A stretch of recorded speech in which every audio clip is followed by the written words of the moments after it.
for a moment that in life we weren't allowed to retake important tests. If that was the case, how many of us would be walking to work?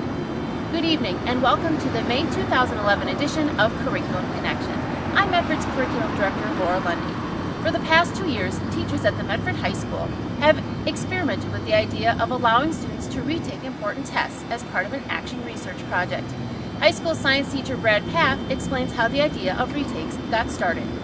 During the PLC committee and meetings, we had to choose a project to work on to research the effect of something on students' grades and students' learning. And we recognized the problem where sometimes we'll have students start out partway through the course, they get into a bad stretch, they have some really bad grades, and when you don't encourage students to go back and relearn that material, that lack of knowledge continues to hurt them in further topics where it keeps to build on that. So if we give students an opportunity and a reason to go back and relearn the material, to retake the test, we were hoping that would help them keep those later units a little better, a little stronger also. The science department started allowing retakes at the beginning of last year, with the social studies team joining halfway through the year. This year, business and the math team also started allowing for retakes. The process kind of began watching other departments do it last year, results that they gained from it, as well as kind of thought when you hear the "I'm always a bad test taker" comment to find out if there's a lot of validity to that or not. I think it's also popular in education today to give kids more and more opportunities to show what they can do. Teachers want to stress to students that learning the material is the most important.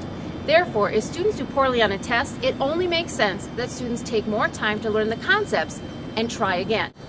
Yeah, and I think we talk a lot about the conveyor belt system and the time, how we're tied to, we're going to have a test on this day and everybody has to know it by this day, and I really don't think that happens for everybody, not a bad thing. I think everybody learns at a different pace, so that definitely, I think, I want to give all the kids hope that they can get it and still show that, even if it's not on the day that we said you have to know it.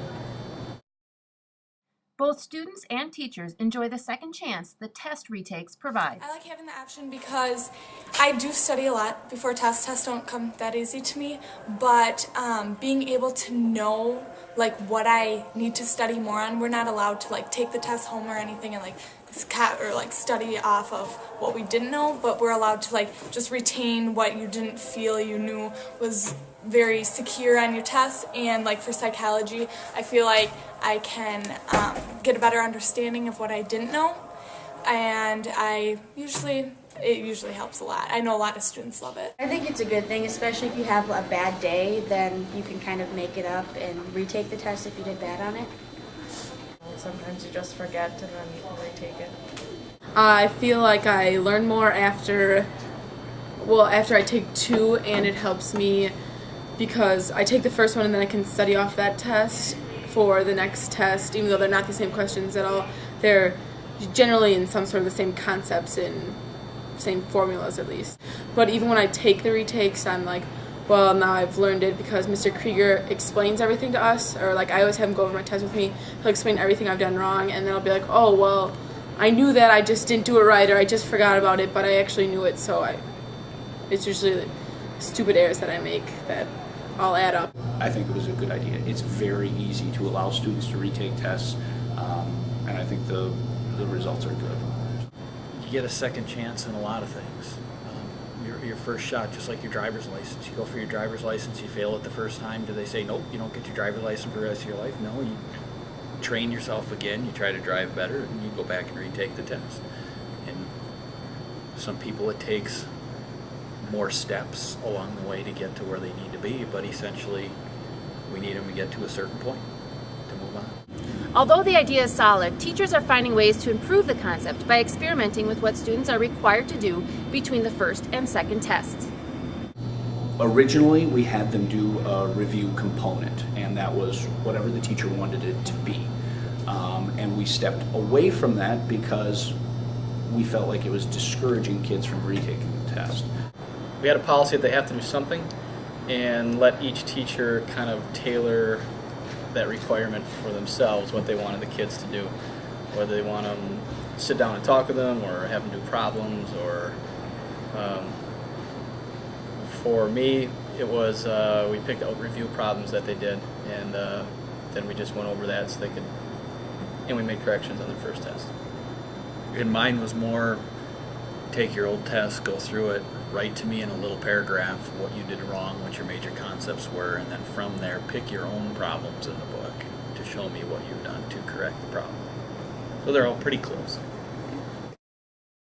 Teachers have been collecting data on how many students retake tests, the types of students, and how much it improves their grade. Overall, teachers say the results are positive.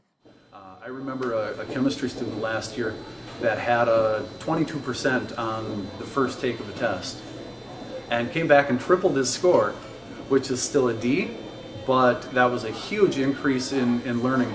And after that test, that same student continued to get, I believe it was B's on the remainder of tests after that. Without the retake opportunity, I don't think that would have happened. Redos, retakes, luckily in life we are allowed to try again, especially since in a rural town like Medford, walking to work may take all day. For Curriculum Connection, I'm Laura Lundy.